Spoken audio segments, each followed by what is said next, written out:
Et donc en covoiturage, ça dépend aussi du parcours de la distance que vous parcourez, mais l'économie peut être de l'ordre de 1000 à 2000 euros par an.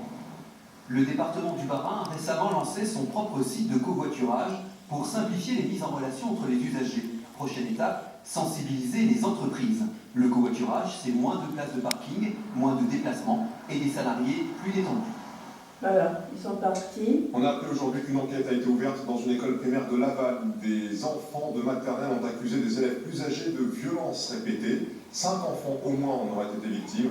La brigade des mineurs mène l'enquête. Le ministre de l'Éducation a demandé à ce que toute la lumière soit faite sur cette affaire. Luc Châtel, qui s'était justement... Il y a le lièvre derrière. Sur le harcèlement à l'école. Le lièvre qui pose derrière. Sur ce phénomène tant tabou, le développement d'une nouvelle forme de harcèlement sur les réseaux sociaux. Jocelyn Huchet et Stéphane de Perron. Une rumeur lancée par une camarade dans la cour de récréation, et la vie de cette collégienne est devenue très difficile. Insultée régulièrement dans son établissement, Marie subit aussi une autre forme de harcèlement à travers un célèbre réseau social.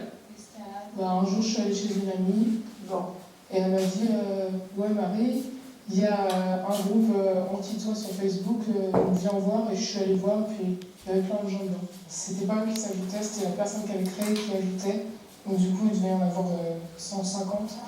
Le groupe fondé par l'une de ses camarades permet la publication d'insultes visibles par tous sur Internet. Chacun peut y laisser une méchanceté. Alerté, le père de Marie demande alors à la créatrice du groupe de le supprimer pour tenter de faire taire les rumeurs.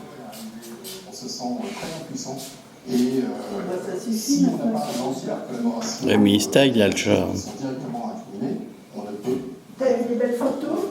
Devant cet écran, devant l'absence d'une personne physique et derrière l'écran, il n'y a rien.